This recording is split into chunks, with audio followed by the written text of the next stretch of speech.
चले गए और कहा वो ऐसा काल नहीं है, वो एक ऐसा काल है जो परमात्मा की इच्छा के विपरीत है। भगवान ने बनाया तो सबको है, लेकिन वो दोनों ऐसे काल हैं जो प्रहलाद जैसे भक्त के वंश में जन्म लेने के बाद हिंसक हो गए। कहा प्रहलाद के वंश में जन्म लेने के बाद में मैंने तो सुना था कि धर्मावतार के घर में धर्मवान ही पैदा होता है, लेकिन प्रहलाद जैसा भक्त सिधारी है तो बीच मार्ग में पड़ी अहिल्या गौतम ऋषि की नारी है।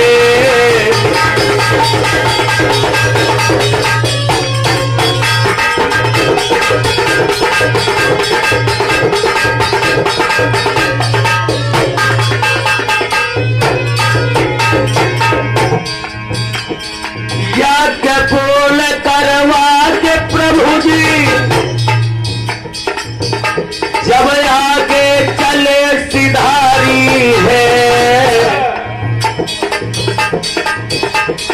बीच मार्ग में मिली अहिल्या गौतम ऋषि की नारी है।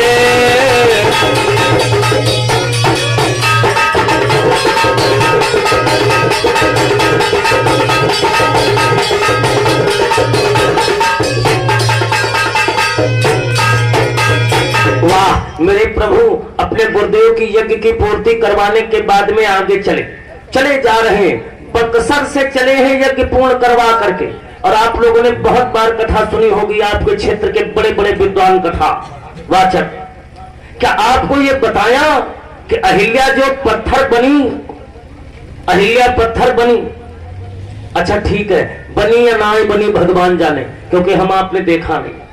लेकिन शास्त्र कहते हैं अहिल्या पत्थर बनी नहीं, पत्थर की गुफा में बैठी थी।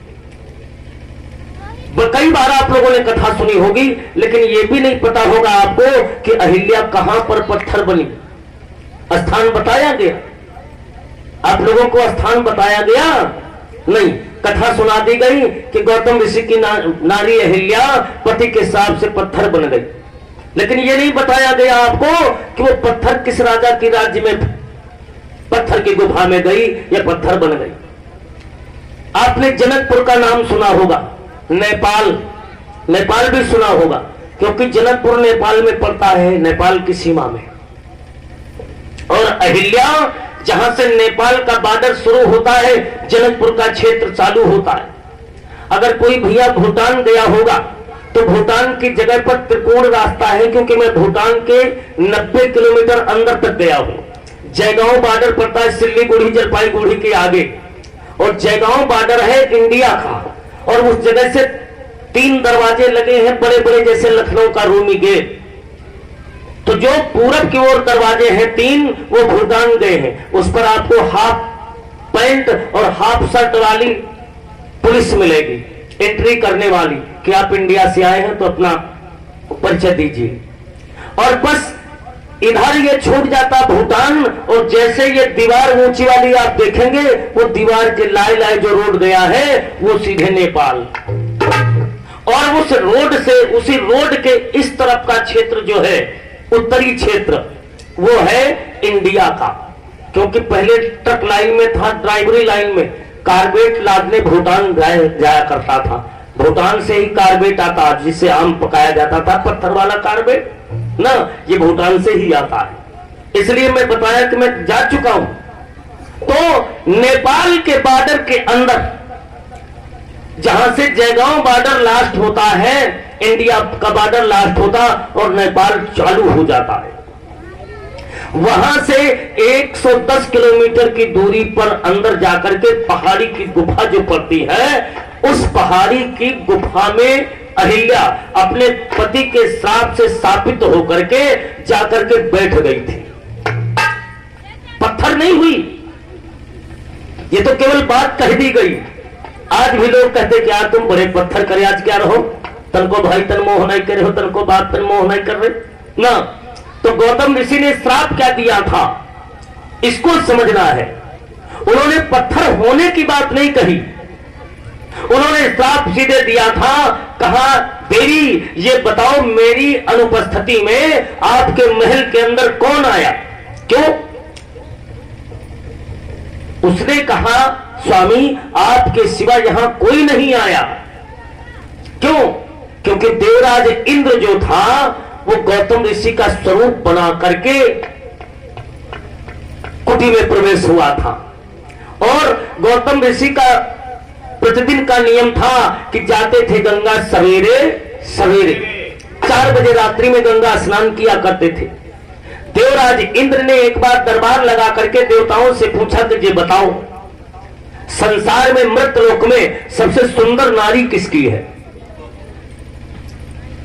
तो देवताओं ने बताया अगर सुंदर नारी है तो गौतम ऋषि की नारी अहिल्या। अहिल्या की सुंदरता का वर्णन सुन करके देवराज इंद्र कामांध हो गया। और जब कामांध हो गया तो गौतम ऋषि की पत्नी अहिल्या से मिलने के लिए उत्सुक हुआ। उसने पता किया, जासूसी की कि गौतम ऋषि कितने बजे गंगा स्नान करने जाता है। उनको मालूम हो गया कि जो 4 बजे रात्रि में गंगा स्नान करने जाता है। वाह, जब मुर्गा बोलता है तो अब विचार करता है देवराज इंद्र कि हम मुर्गा किसको बनाएं जो चल करके गौतम के दरवाजे पर अर्धरात्रि के समय बोले। 4 बजे से पहले आधी रात में बोल दे, क्योंकि गौतम ऋषि मुर्गे की आवाज का सुनने वाला है और जो मुर्गे की बांग सुनेगा और वो गंगा के लिए चल देगा। चंद्रमा को तैयार किया, चंद्रमा को बुला करके कहा ऐ चंद्रबली तुम हमारा साथ दो। क्यों? कहा तुम्हें मुर्गा बन करके मृतलोक में गौतम ऋषि की कुटी पर पहुंचना है रात्रि के 12 बजे और वहां बांग लगाना है। चंद्रमा बोला भाई ठीक है, आप देवमंडल के सब बड़े वाले जो हैं राजा हैं, देवराज इंद्र हैं, हम आप सब आपके मंडल के देवता हैं, आप जो कहेंगे आपका कहना माना जाएगा। तो देवराज इंद्र मेरे भागवत प्रेमियों चंद्रमा को मुर्गा बना करके भेजा और चंद्रमा मुर्गा का रूप धारण करके कहां आया? गौतम ऋषि की कुटी पे। और नयन जल छाए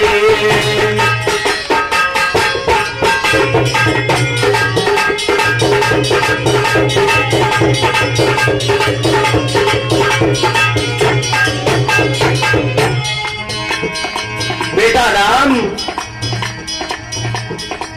निसचारली कारी सकल मोन खाए खाए। हे राम निसचारली कारी सकल मोन खाए खाए। सुनी रघुवीर सुनी रघुवीर नयन जल छाए। सुनी रघुवीर नयन जल छाए।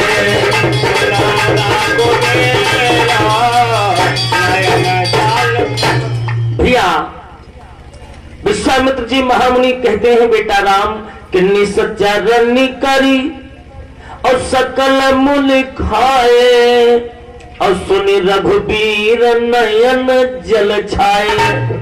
भगवान के आंखों में आंसू क्यों आ गए कि भगवान के भक्तों के साथ में इतना बड़ा अन्याय हुआ कि जो भगवान की भक्ति करते थे, परमात्मा का निरंतर ध्यान करते थे, भजन करते थे, यजन करते थे, पूजा पाठ मनन करते थे, उन भक्तों को इदबिड़ और वाताप दोनों निशाचर जो प्रहलाद के कुलवंश में जन्मे हुए, उन लोगों ने केवल निशाचरों ने केवल संत और महात्माओं के ही शरीर के मांस का भक्षण किया। वाह, संत और विद्वानों का भक्षण सुन करके भगवान राम ने तुरंत उसी जगह पर प्रण किया कि गुरुदेव निश्चरहीन करऊं मही भुज उठाई प्रण की। मेरे प्रभु ने वहीं पर भुजा उठा करके पूर्ण कर लिया कि हे नाथ, हे गुरुदेव, जब तक मैं निशाचरों को इस धराधाम से बिल्कुल मिटा नहीं दूंगा तब तक मैं विश्राम नहीं करूंगा। ये प्रण कर लिया। हड्डियों के ढेर को भगवान राम नमन करते ही, वाह, ये देखिए मर्यादा का लक्षण क्या है। त्रैलोक स्वामी हो करके फिर भी उन हड्डियों के ढेरों को नमन करता है। क्यों नमन करता है? कि आखिर उसी के तो गुणों को और उसी को प्राप्त करने के लिए तो इन संत विद्वान महात्माओं ने, योगी यति सन्यासी फक्कर साधु संत महात्मा, आखिर ये इदबिड़ और वाताप के गाल में चले गए, प्रभु को तो ही पाने के लिए चले गए। इसलिए परमात्मा अपने भक्त की अस्थियों को नमन करते हैं और कहा चिंता मत करो, अरे अस्थियों चिंता मत करो। जिन लोगों ने तुम्हें मिटाने की कोशिश की है, जब तक मैं उन्हें इस धराधाम से उनके वंश को नहीं मिटा दूंगा तब तक विश्राम नहीं करूंगा। चल दिए गुरुदेव वहां से, अपने आश्रम पर पहुंचे। देखा बहुत यज्ञशाला विचित्र पड़ा हुआ है, वृक्षों की शाखाएं इधर उधर फटी पड़ी हैं, यज्ञशाला विध्वंस पड़ा है, सामग्री सब दूर दूर तक फैली हुई है। समझ गए? निशाचरों ने बहुत वहां पर मांस इत्यादि के टुकड़े डाल दिए। वाह, ऐसे दृश्य को देख करके भगवान राम और लक्ष्मण दोनों भैया परिचय पूछा, गुरुदेव ये कौन सा आश्रम है? भगवान की कृपा से विश्वामित्र जी ने कहा, बेटा राम, इसी यज्ञ कुंड की, इसी यज्ञ की रक्षा करने के लिए तुम्हें अयोध्या से तुम्हारे पिताजी से मांग करके लाया हूं। आपको इसी यज्ञ कुंड की रक्षा करना है और हमें यहां पर यज्ञ करना है। वाह, राम और लक्ष्मण दोनों भैया मिलकर के मेरे भागवत प्रेमियों यज्ञशाला की सुंदर सफाई की, जल को लेकर के वहां पर लिपाई और पुताई करने के बाद बहुत बढ़िया चारों तरफ से सरपत की टटियां तैयार की और गुरुदेव के लिए जड़ी बूटियों की सामग्री तैयार की। उसके बाद राम लक्ष्मण जी से बोले, कहा भैया आप गुरुदेव की सुरक्षा में रहें और हम थोड़ी दूरी तक जाकर के चारों तरफ निरीक्षण कर लें। भगवान राम अकेले जा करके आश्रम से थोड़ी दूरी तक, यानी इतनी दूरी तय किया, वैसे शास्त्र तो ये बतलाता कि 1.5 योजन की दूरी तक चारों तरफ 6 कोस की दूरी में भगवान राम ने घूम करके निरीक्षण करके देखा कि कौन सा निशाचर कितनी बड़ी टुकड़ी और कितना बड़ा समूह लेकर के यज्ञ के समय महात्मा के ऊपर हावी हो सकता है। समझ गए? जो व्यक्ति निरीक्षण परीक्षण और सर्वेक्षण कर लेता है वो कभी धोखा नहीं खाता है। समझ गए भगवान कि किस किस दिशा से कैसे कैसे निशाचर आ सकते हैं। बस मेरे भागवत प्रेमियों निरीक्षण करके लौटे और गुरुदेव से कहने लगे, गुरुदेव अब चिंता मत करो, आप अपने यज्ञ कर्म को शुभारंभ करो, हम दोनों भैया धनुष के ऊपर बाण चढ़ा करके आपकी यज्ञ की रक्षा करते हैं। वाह, गुरुदेव अग्नि को प्रकट करने के बाद में आहुतियों को डालना शुभारंभ किया है। ओम प्रजापतये स्वाहा, ओम इंद्राय स्वाहा, ओम भैरवाय स्वाहा। समझ गए? जो स्वाहा स्वाहा की ध्वनि गई, ओम प्राणाय स्वाहा, ओम अपानाय स्वाहा, ओम व्यानाय स्वाहा।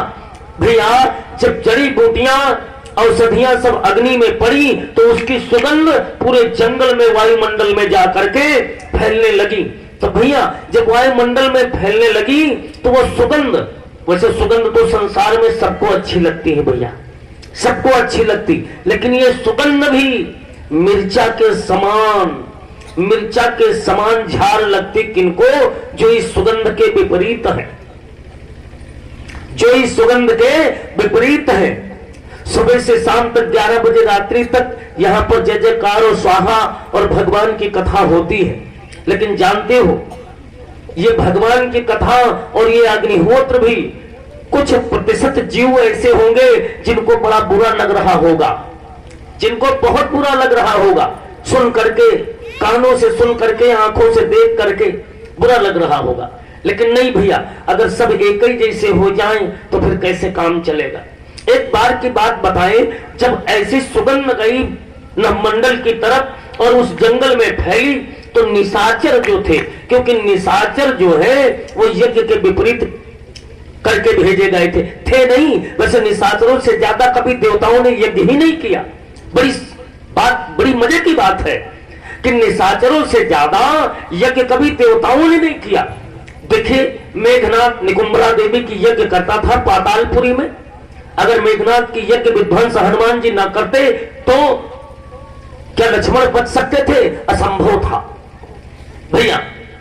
वो भी निशाचर कुल में पैदा हुआ था। रावण भी बहुत बड़ी तपस्या करता था, कुंभकर्ण भी बहुत बड़ी तपस्या किया है, संबरासुर ने बहुत ज्यादा तपस्या किया। जाने ये निशाचर जो थे बहुत बड़ी तपस्या और बहुत बड़ा यज्ञ कर्म करते थे। राजा बलि दैत्य कुल में उत्पन्न होने वाला 100 अश्वमेध यज्ञ कर डाला उसने। बड़े बड़े धनवान राजाओं ने नहीं की होगी 100 यज्ञ इस कलयुग में। तो भैया, जो इनको केवल उसके लिए भेजा गया था, समझ गए कि आप जाकर के अयोध्या से और अवध प्रांत तक उस क्षेत्र में जहां तक उस राम के नाम का वैभव, सुमिरन, बंदन, अर्चन, पूजा पाठ, यज्ञ, होम, हवन करने वाले मिल जाए, बस इनका तुम भक्षण करो। तो यदिगुण और वाताप ये दोनों निश्चय केवल कर्मकांडी लोगों का भक्षण करते थे। तभी तो इतने दो ढेर लग गए जंगल में, संत और महात्माओं के ढेर, हड्डियों के।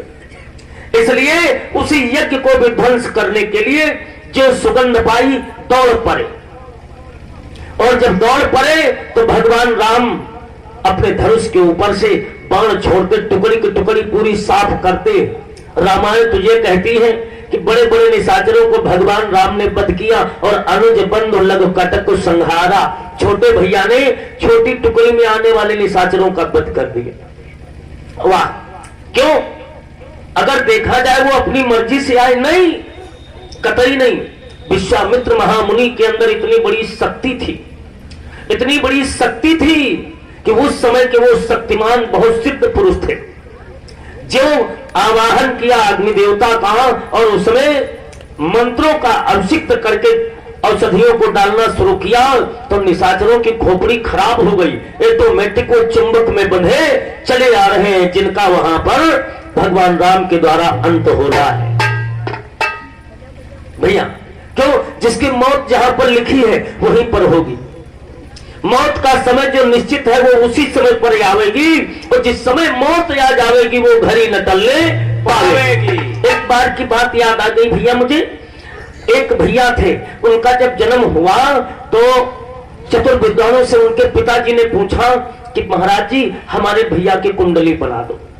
तो जब महाराज जी ने भैया की कुंडली बनाई तो उसकी कुंडली में ये लिखा था कि इस बच्चे की मौत यमराज की देहरी पर होगी। लिखा था कि इस बच्चे की मौत यमराज की देहरी पर होगी। मेरे भाई बहनों, अब उसके पिता को ये बात मालूम हो गई कि मेरे बेटे की मौत यमराज की देहरी पर होगी। वाह! और उस यमराज के वहां जिस बच्चे की मौत यमराज की देहरी पर होना लिखा था, उस बच्चे का मामा यमराज के पास में नौकर था। देखिए संयोग कहां जा रहा है। उस बच्चे का मामा यमराज के वहां नौकर था। एक दिन उसका मामा आया अपनी बहन से मिलने, तो उसकी बहन रोने लगी और कहने, तो भैया बोला, यमराज का नौकर कहने लगा, बताओ बहन क्यों रोती हो? अरे कहा भैया क्या बताए, तुम्हारा भांजा ये जो पैदा हुआ है, इस भांजे की मौत यमराज की देहरी पर लिखी।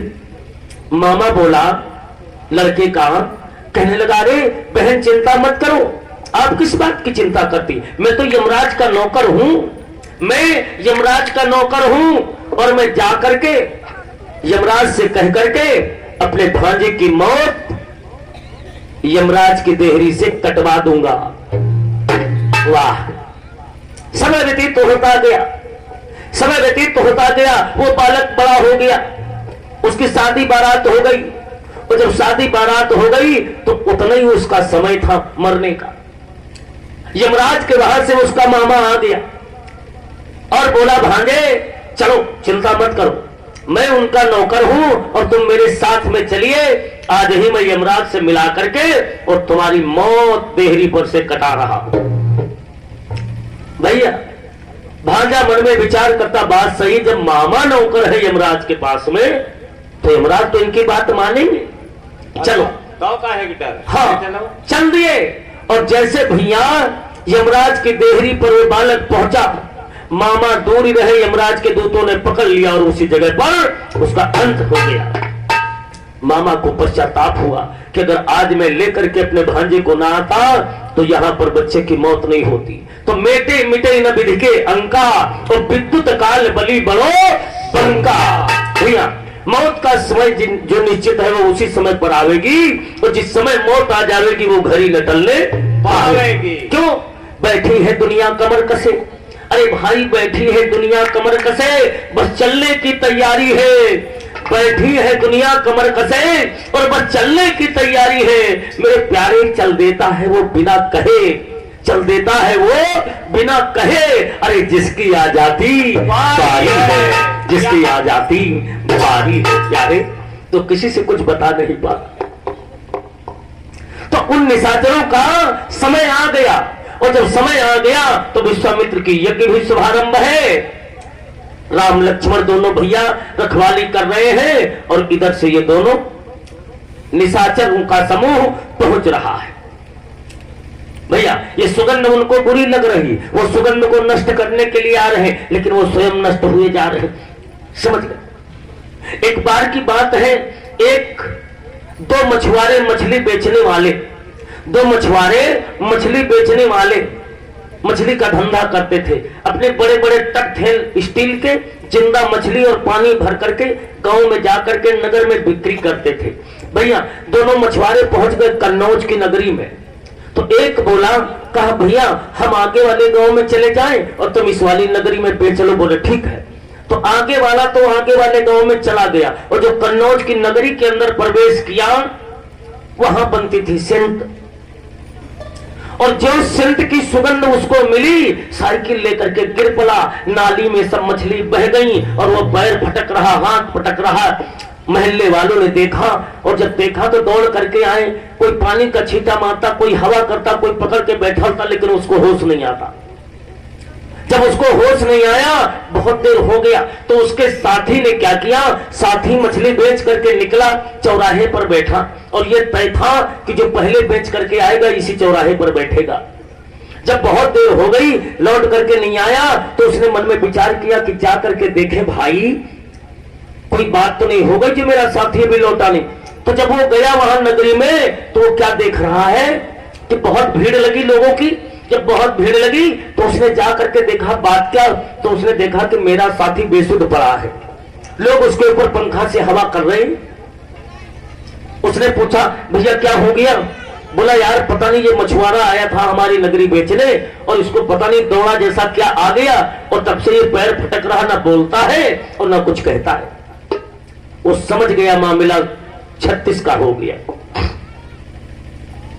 उसने कहा तुम सब लोग हटो, इसका इलाज नहीं कर पाओगे। सारे कन्नौज के वासियों को उसने किनारे कर दिया, और जब किनारे कर दिया तो दौड़ करके गया। जो उसकी साइकिल में टब बंधा था, उस टब में एक कपड़ा पड़ा था भीगा हुआ, जो टब के ऊपर से बांध करके ले जाता था। वो कपड़ा उठा करके लाया और उसने कस के निचोड़ा, और निचोड़ करके 3-4 बूंद पानी उसमें निकला, तो उसने उसके दोनों नाक के सुराख पे 2-2 बूंद पानी निचोड़ दिया। और जब वो 2-2 बूंद पानी उसकी नाक के अंदर गया, चट से उसको होश आ गया। भैया चट से होश आ गया, उठकर बैठ गया। तो दूसरा साथी कहता है जल्दी साइकिल उठाओ, निकल चलो। उठाए साइकिल, निकल गए। बोलो भैया वो 2 बूंद पानी का इलाज क्या था? बात यह है कि वो दुर्गंधता में जीने वाले, मछली की दुर्गंधता में जीने वाले, और पहुंच गए कन्नौज वाली नगरी, सेंट की नगरी में। तो जिसको दुर्गंध अच्छी लगती है उसे सुगंध कभी सूट नहीं हो सकती है, वो सुगंध को सूट नहीं कर सकता। भगवान की कथा ये सुगंध है, और जो अत्याचारी, अनर्गली, व्यभिचारी, मांसाहारी, मदिरापान करने वाले, भक्ष्य खाने वाले, वो यहां से सुन करके जाएंगे, खोपड़ी भी हिलाएंगे, मौका पड़ेगा प्रसाद भी चढ़ाएंगे, लेकिन ऐसी कथा समाप्त करो, इसी लेग पीस मुहिमा लाग गा सूरज डूबे के बाद। समझ गए? तो ये कुत्तों की प्रवृत्ति है, कुत्ता हाड़ मांस नहीं छोड़े चाहे घी के भोजन धरो होगा। बात समझ रहे हो? ये भगवान की कथा उनको नहीं छुएगी जिनके अंदर दुर्गंधता है, प्रभु की ये सुगंध जा रही है। तो मेरे भाई उस दुर्गंधता को के चक्कर में, क्योंकि उन निशाचरों को इसकी सुगंध दुर्गंध जैसी लग रही थी, बस एकदम से दौड़ पर आए, उनका अंत ही हो गया। अब भगवान राम और लक्ष्मण दोनों भाइयों ने मुनि की यज्ञ की पूर्ति करवाई। पूर्णाहुति करवाने के बाद में प्रातः काल चले और कहां पहुंच रहे हैं, जरा गौर करना। याज्ञ पूर्ण करवा के प्रभु